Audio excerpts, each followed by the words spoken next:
Hello, my name is Pete Holden and this is my exhibition, Visions of India. So there are 35 pictures in the exhibition taken from all around India.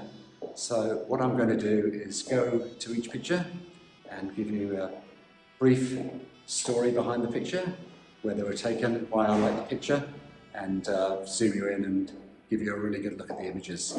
So enjoy the show. I call this image Boys on a Bus, and it was taken in Pondicherry. It really sums up, how I feel about Indian people and how we find them when we're travelling around India, which is so incredibly friendly and warm. So these boys were just sitting on the bus prior to departure, and I saw them looking out of the window, and when I held my camera up to see if it was okay to take the picture, their faces all broke into these huge smiles and they were waving and really happy to have their pictures taken.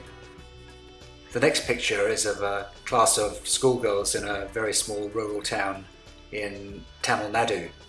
And I just love this picture because again it shows the warmth and the friendliness of the Indian people. The girls are from a variety of backgrounds, none of them very wealthy, but the government supplies them with school uniforms, so even the poorest families can look the same as the better off ones. The girls look just radiant, I think. They're beautifully turned out in their uniforms, which are immaculately clean and well pressed. Each day the girls have their hair brushed back and put it into plaits and then put it up into these braids. And I just love the look on these girls' faces. It's so full of hope and energy, and they're looking to the future for what their lives will become as a result of a good education, which, as I said, the government provides them for free. And when we asked the girls, what their ambitions were, they're very keen to become teachers, nurses, doctors, lawyers, all of the aspirational jobs that everybody, I guess, wishes for. But the fact that girls now are getting such a great education and not just expected to be child rearers says a lot about the modern India and how it's changing. Something I'm very keen to do when I'm taking pictures in India is capture people in their workplaces.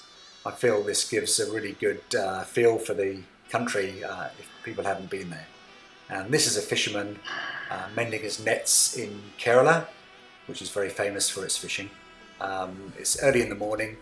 The sun is just coming up, as you can see from the bit backlight on the fisherman's hair. And it's just a traditional everyday scene in India, but being India, it's got beautiful colours, it's got an exotic feel to it, and it's just I think a very nice picture of a man going around his daily tasks. This monument needs no introduction and is one of the most photographed monuments in the world. Some may say over-photographed monuments. So when I went to Agra, I was trying to find a different angle, different perspective on the Taj Mahal, which is really a magnificent building. So we went across to the other side of the river Yamuna to find a different aspect of the Taj Mahal. So this is taken very close to Mehtab Bagh, or the Moonlight Gardens, which is a mirror image of the site on which the Taj Mahal is built on. To get this picture, I had to do something that I don't generally like to do, which is to climb a barbed wire fence.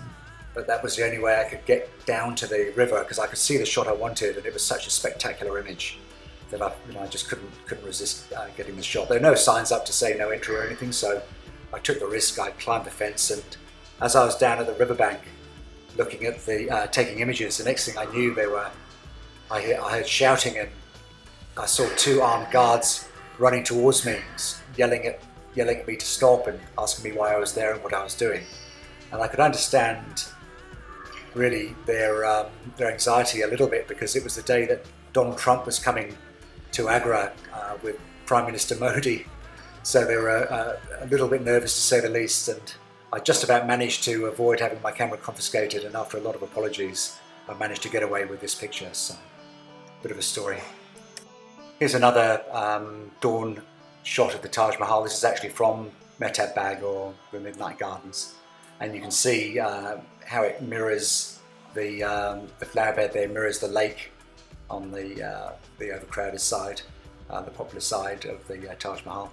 And it's beautiful, Mehtab Bag, because we got there just as it opened, and I think there were about 10 people there, whereas when you go to the normal side, the popular side of the Taj Mahal, there's probably 10,000. So you can see here that we pretty much had the place to ourselves and had a really beautiful uninterrupted view, and yeah, it was a beautiful experience.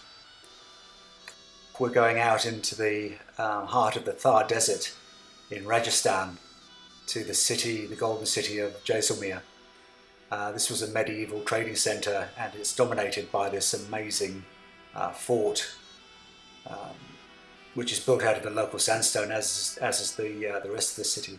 And what's amazing about this fort is it's a UNESCO World Heritage Site, and it's one of only 4 forts in the world that are actually still lived in.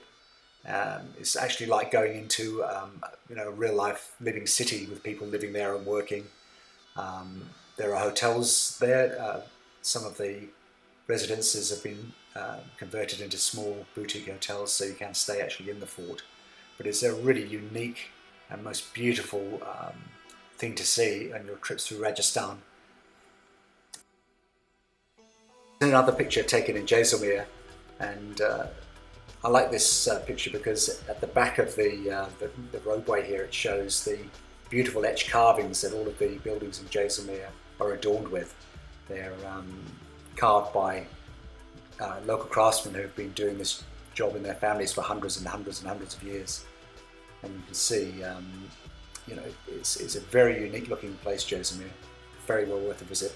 It's, as I said, at the end of summer, so it's a pretty hot day, and the summer days get up to about 50 degrees. So the cow herder here is just sitting down very quietly, trying not to move too much. The cows are doing exactly the same, just chilling out, taking it very easy. But I think you can get a feel of a very ancient city here. This is also in Jaisalmer. This picture is called the Maharaja's Bookkeeper. This was taken in a royal palace called National Haveli. It's open to the public and run as a small hotel, but the royal family still live there. And behind a door, which was marked private, which was slightly ajar, I saw this image and I just had to get the image. So I never just take pictures without permission, so I asked the guy by holding up my camera if it was okay to take the picture, and he waved me away. So after a few phone calls, we managed to contact the family who owns the palace, and we got to meet them, and I asked if it was okay to take the picture, and the next day I was able to catch the shot. And this room is their private lounge, and it's the most beautiful space. Through the lounge there's pictures and artifacts of the family going back many generations. They've been in this city for getting on for 1,000 years, so they're steeped in the history of Jaisalmer. And the image of the bookkeeper was just so timeless and so ancient, and the light so beautiful, that it really was, it's really one of my favourite pictures. And the more you look at the picture, the more there is to see. Every time you look at it, you find something else. Yeah, a very, very special image to me, because it was actually this image that allowed us to meet the Bhatti royal family in Jaisalmer, and that led on to some other things, fabulous things that happened to us in India, which I'll come to in the next few pictures. So that chance call to a member of the royal family in Jaisalmer to get permission to snap the bookkeeper in their lounge actually led us to receiving a wedding invitation for Maharaja Khazari Singh Bhatti, one of the family that owns National Haveli. We'd met him and spent time with him in Jaisalmer after meeting him to get permission for the bookkeeper shot, and got on really well.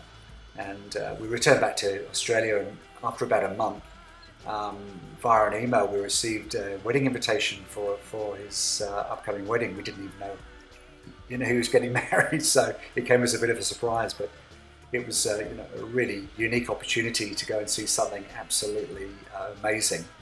Um, it's a very rare occurrence that you get to get invited to a royal Rajput wedding. So a month later, we were back off to India for a week to actually attend the wedding, and it was the most magnificent experience. The colour, the sights, the sounds, the people in the city all lined up to watch Kesari go through on his Miwa horse, showered with rose petals as he went through. And then this is where the groom actually ends up at the place where he'll meet his bride after 3 days of ceremonies and actually effectively become married. So this is a very, very special, another very special picture from Jaisalmer, and I think you can see from that the colours and the magnificent setting. So yeah, a very unique experience.